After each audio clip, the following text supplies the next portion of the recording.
Morning. I just got done with Dr. Brazel's treatment. So last night, I shared a post, and I'm blocked. I'm blocked. I can't post anyplace else because I've been talking about ivermectin and whatever. And I seen someone in the timeline post up an update about these 20 attorney generals, not one, two, but 220, are all siding for the president, and that there's a precedence to what's going on. And all I did was basically say, look, we had Christy McLaughlin on the show during the election, or after the election, I'm sorry, and she was the youngest Congresswoman to run for Congress in the entire country, which I didn't know, which was very cool. But she is a constitutional lawyer. And on the Dan the Messenger podcast, we let her explain the process of what's going to happen. And she was dead on. And all I was trying to share was last night, you could watch the Dan the Messenger podcast and listen to her talk and explain what a constitutional lawyer's perspective is on what was going to happen. All right, that's it. Well, I did it by accident because I knew I was blocked. I just tried to post in the 239 get social 239, and because I did on my laptop, it didn't take the header of the show. All it says is the documentary. Well, apparently it's caused a little bit of a hornet's nest where people are going at it, and that's not my goal. My goal for trying to be a part of the solution and not the problem. And I say on the show, like, I try to call a ball and strike it strike. I could care less if Mickey Mouse was in charge of our country at this moment. I promise you, in the next 60, 100 days, because this virus, unfortunately, is still doing what it's doing. So I get that you guys are in two camps. I get it. This is what nihilism is all about. The theory of it is you get so caught onto either the left or right, and it doesn't mean Republican, Democrat. It just means a point of view. You get so stuck in it that you can't come together and work together because you're so divided. And the division is so strong in this country right now that, it's razor thin. It's right down, it is so razor thin that it's almost impossible to get everybody back together and talk and understand and click. And it's so bad that the news agencies have done the same thing. They have created such divisions between the sides that I can tell very clearly just from talking points. And talking points you learn from, if you're a speechwriter, if you are in marketing, you understand you have a short period of time to get connected to your audience. So say you have a minute, a 60-second commercial, and you need to get your talking points out, but you need to make it quick enough that you're going to hear it, they're going to catch it, and they're going to want to go to it. So talking points are what news agencies do. They do a lot of talking points. They have producers in the guy's ears, and they talk about those points, and they're already prepared ahead of time. A lot of times the questions have already been put out, so they kind of know what's going on. So your talking points are being produced by news agencies that were supposed to be presenting news as facts, but now they're producing points of view that has separated us. And all right, that's my camp, so I'm joining that camp, or this is my camp. It doesn't help when the talking points are two perspectives. Right now it's either no mask, I'm just going to go and screw it and wait for your vaccine. And I'm telling you guys, hey, there's door number 3. There's option number 3 right here, right now. FLCCC.com. The Math Plus protocol, the iMask Plus protocol. And the reason why the mask, they're bringing it back out, is because it's a new wave. There's contagions from all over the country that they're moving. These people are just moving around. They're trying to escape it. And they're coming down to Florida, which is not helping us. We have a very old population. Okay, they've already suffered. The poor bastards have suffered. I've suffered. There's people who've suffered from this that are still suffering, and there's going to be more because both sides are so divided at this moment that they can't even think straight enough to get through this. And I'm sorry that there's going to be people like us who are the casualties of the war.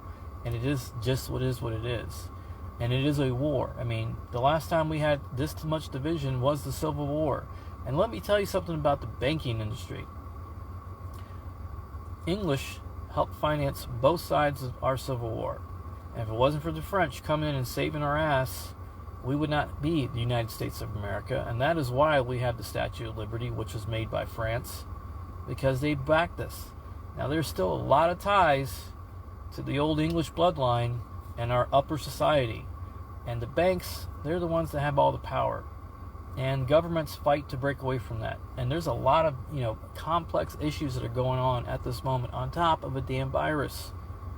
On top of the middle of the pandemic. And I go, please, people, can you stop?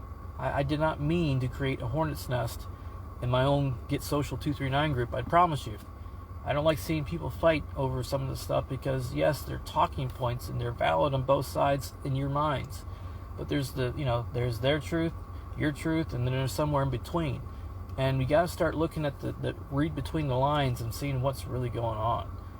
Working for a pharmaceutical company, knowing what Pfizer did with Obitrol, knowing how they changed that to Adderall, knowing what they did with ADD, ADHD, all that stuff, knowing that, cigarettes, for Christ's sakes.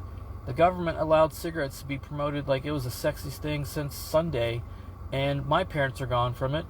I know a lot of you lost people from cancer from smoking, but 20 years ago, you were allowed to smoke everywhere. Hell, when I was growing up, I'd be screaming at my parents because of smoking in the car. You were smoking in movie theaters. You were smoking on airplanes, right? I mean, that was lunacy now. You think it was lunacy, but hey, it was normal back then.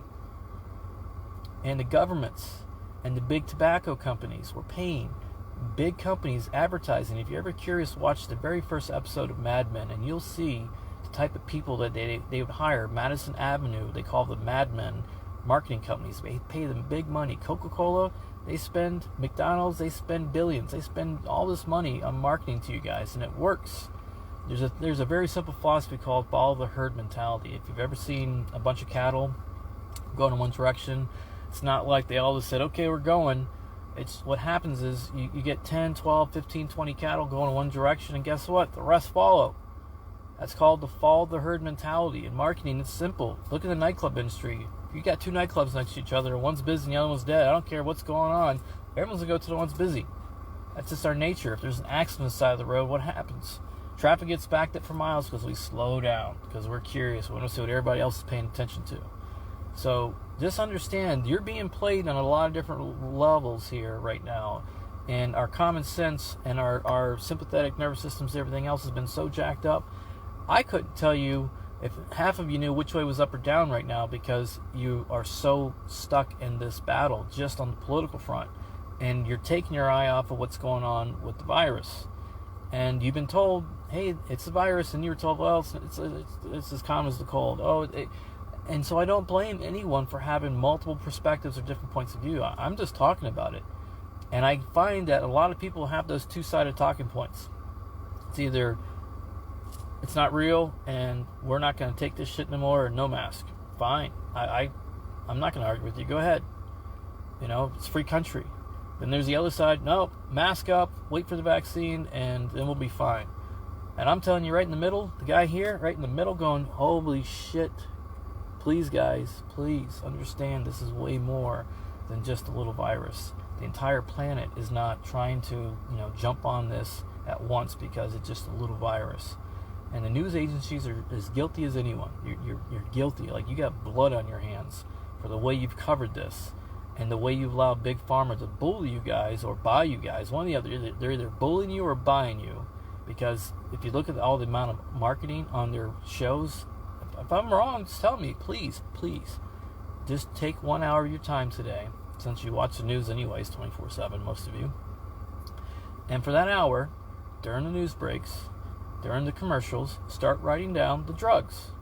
Just write down the drug companies and all those fancy little commercials they have. It's a simple test. 1 hour of your time. And if I'm wrong, just say, Dan, you owe me $20. I don't have it, but just tell me you owe me $20. Because you're going to find out in that 1 hour the amount of commercials ran by drug companies and the amount of side effects, what they're supposed to be helping, line up almost exactly identical to long hauler syndrome. And you're going to go, oh, that's not a conspiracy. That's just common sense. I'm praying that common sense takes over. I'm praying that somewhere down the line we can throw out some of this. On the Dan the Messenger podcast, we talked about everything. We've talked about politics, religion, it doesn't matter. But the way we talk about it is an open format that you should be able to talk to each other, with each other, not at each other. And that's what we're losing. In America, we're looking really bad right now. As far as this whole thing with Trump, the way I look at it is this. There's a constitution. There is a system that goes into place. Let it play out. I don't know why everyone's rushed it, because we've had this precedents before. Yes, it was different, but the same thing happened in 2000. Maybe I'm just not fucking old right now. I can remember this stuff. But it happens. I'm good with whoever's going to be president. I'm sorry, I have to say that, because I'm going to have to deal with a pandemic that's not going anywhere. And as a long hauler and as an advocate for trying to get people help, I'm going to have to work with whoever's in office. Same thing for our governor. Governor DeSantis, I'm trying to get a hold of you. I know you're a busy guy, and I know you're a powerful man. But if you want to protect the state of Florida right here, right now, you need to create Operation Warp Speed 2.0 and get ivermectin out to the entire population. You also need to go and say, all right, no more price gouging of this, because it is a essential WHO's medication. It's like McDonald's. 3.7 billion people have been served by it, and it has incredible statistics. I'm working with the FLCCC, so if you want to talk to them, I'll get you a meeting with them, and you can figure out and find out all the good data and details of how ivermectin can help protect our population right here, right now, and you can save a lot of lives. That's just real talk. And if you don't believe me, look in my eyes and think if I'm lying. Ivermectin can save lives right here, right now.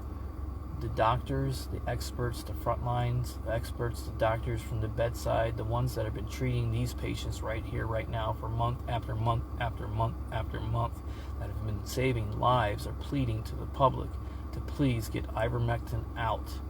Please. They're begging you. They're trying to save lives, because that's what they did. They took a hypocritical oath to save lives. They have no vested interest in this drug. They will make nothing off of this except watching human beings live and survive from this. Ivermectin is now in 110 countries that they've tested it. I've got the data. I can share it with you. And they had amazing results. Rapid declines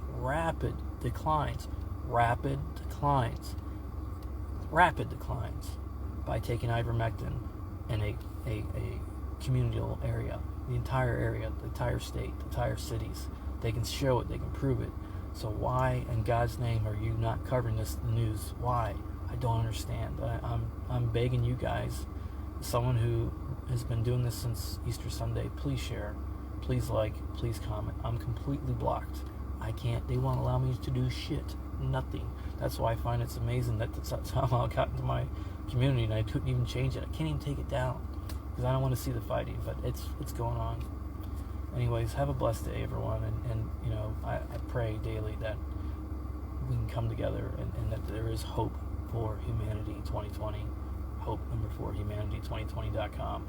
And I appreciate anyone's support and the kind words. I do get some shitty stuff still, but that's just humans. Humans are going to be humans, and during these times, I don't blame anyone. I don't. Love you guys.